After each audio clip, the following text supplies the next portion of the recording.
अचानक अपने घर की चौखट पर जब भिक्षा मांगने पहुंचे योगी आदित्यनाथ, गेरुआ वस्त्र पहने योगी चौखट पर खड़े कहने लगे, भिक्षाम देही। दरवाजा खोलने आई मां को नहीं हुआ अपनी आंखों पर यकीन, हाथ से छूटा सामान। सामने झोली फैलाए भिक्षा मांगते बेटे का ये हाल देख मां की आंखों से नहीं रुके आंसू। योगी आदित्यनाथ का जिसने भी देखा रूप पहचानने के लिए मलने लगा आंखें। 6 महीने तक घर वालों को पता ही नहीं चला कि अजय कहाँ है। पिता आनंद सिंह हर उस जगह खोजने गए जहां अजय के होने की संभावना थी, लेकिन अजय नहीं मिले। फिर किसी ने बताया कि उनका बेटा गोरखपुर के गोरक्षनाथ पीठ में है। अब वो सन्यासी बन चुका है। आनंद सिंह को बहुत दुख हुआ, लेकिन वो कुछ भी नहीं कर सके। सन्यासी बनने के बाद अजय अब योगी आदित्यनाथ बन गए थे। 1993 में अपने गांव पंचूर आए।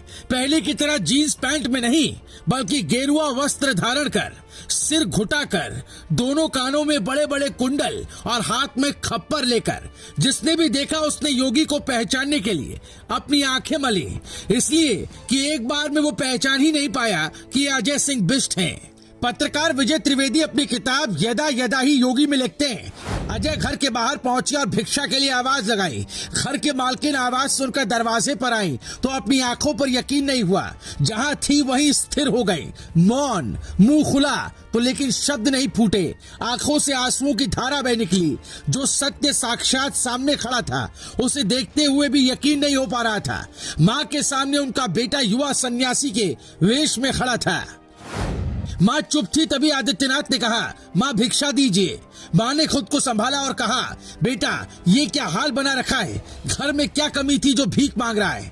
योगी ने कहा, माँ सन्यास मेरा धर्म है, एक योगी की भूख भिक्षा से ही मिटेगी। आप भिक्षा में जो कुछ देंगी वही मेरे मनोरथ को पूरा करेगा।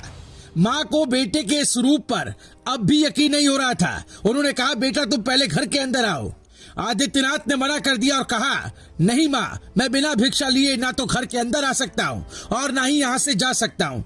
जो कुछ भी हो वो मुझे दीजिए, इसके बाद ही मैं यहाँ से जाऊंगा। माँ बेटे की जिद के आगे हार गई। घर के अंदर गई और थोड़े चावल और पैसे लेकर आदित्यनाथ के पात्र में डाल दिए। भिक्षा पाने के बाद आदित्यनाथ पीछे मुड़े और वापस चल दिए।